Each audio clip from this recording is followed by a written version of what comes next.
So today I'm testing out the Jobo ATL 1000, aka ATL 1000.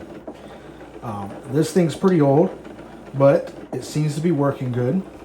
So as you can see here, it's rotating the drum in a water bath that's being kept at 100 degrees Fahrenheit. Here are the chemical bottles, 1 through 6.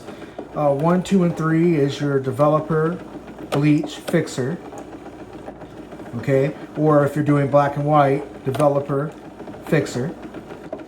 Or if you're doing E6, 6 bath, right? Or if you're doing 2 bath C41, developer, Blix, okay?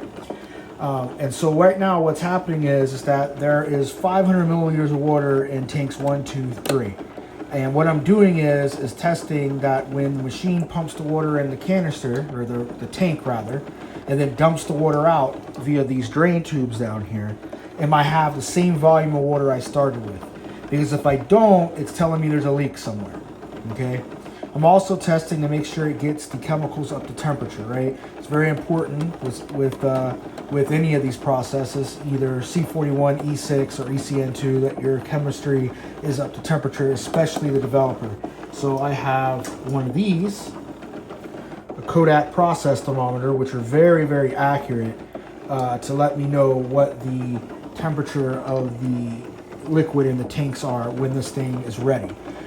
It'll start beeping at me really loud when it's ready, and it's ready for me to close the lid. It won't process anything until the lid is closed, and that is because if you look here on top of these are these little spring-loaded things at the top, which when pressed down seal these canisters.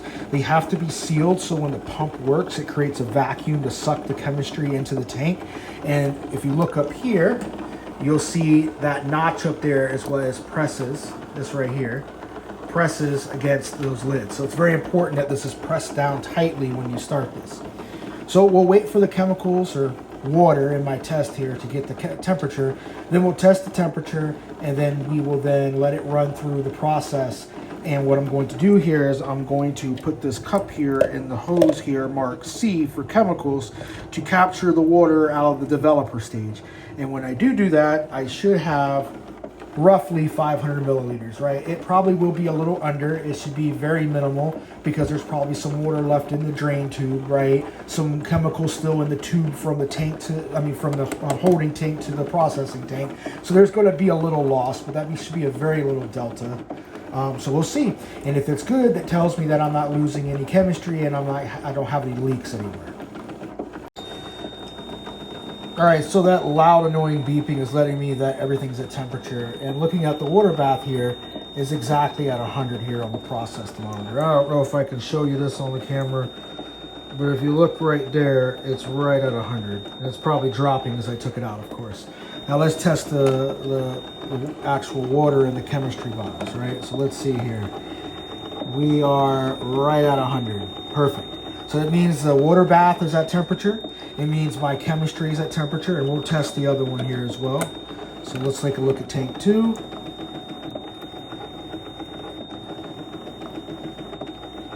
Tank 2 is a little higher. That's to be expected because I actually had water in these earlier and they've been sitting here at that temperature. So that's okay. I know that it rose up a little bit because I had to start the process over again because I messed up and I had water in here already. So as it was heating this water up, it makes sense that it went up a little bit. So that makes sense to me. The other one here, same thing. It's not that much over. It'll cool down the temperature by the time you get to these bottles anyways. So now that we're ready, what we're going to do is close the lid, and it's going to then pump the contents in tank 1 into the processing tank. So you see here, the 1 indicator lights up, and you can hear the motor pumping the water in tank 1 into the tank.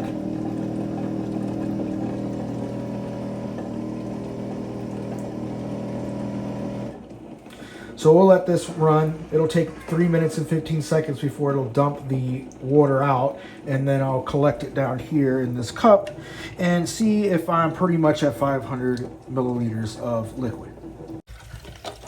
All right, so I'm collecting the water that came out the tank.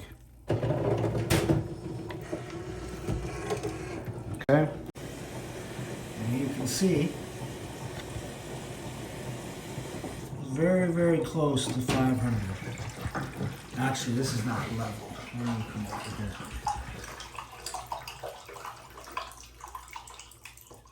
So yeah, there's a little loss, but that's to be accounted for.